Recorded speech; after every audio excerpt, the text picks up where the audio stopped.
Joris Zilberman, vous êtes en direct de Pékin. Joris, en quoi cette décision est délicate pour Taïwan ?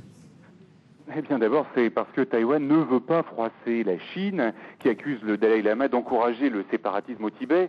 Alors ce n'est pas le premier voyage du leader tibétain dans l'île de Taïwan. La première fois, c'était en 1997, il y est revenu en 2001, et à chaque fois, cela avait suscité la colère du gouvernement de Pékin.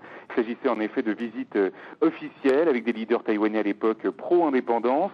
Or, le nouveau gouvernement taïwanais a rompu avec ses politiques de la confrontation avec Pékin, en engageant un rapprochement sur le plan de l'investissement et des liaisons aériennes directes. D'ailleurs, le président Ma Ying-jeou n'est pas très enthousiaste. Le Dalai Lama avait déjà exprimé son désir de venir dans l'île l'année dernière. Et à cette époque, le président taïwanais avait alors décliné. Il avait dit que ce n'était pas le bon moment. Cette fois-ci, dans le contexte du typhon, Taipei a jugé que c'était le bon moment, d'autant que Taïwan a une communauté tibétaine assez importante. Alors justement, quel est l'objet de la visite du Dalai Lama lundi prochain à Taïwan ?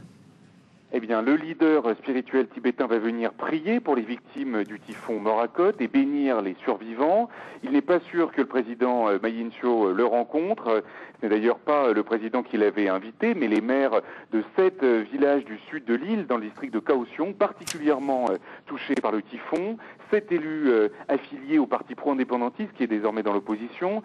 Alors pour l'instant, la Chine n'a pas fait de commentaires. Les autorités taïwanaises ont tenté de minimiser la portée de cette visite en la mettant sous le double signe de l'humanitaire et du religieux. Pour certains experts, cette décision serait un calcul politique de la part du président taïwanais pour pincer la corde nationaliste afin de regagner des points de l'opinion. Je vous rappelle que le président est très critiqué pour sa mauvaise gestion des secours pendant le séisme. Il affronte en effet une crise politique très grave.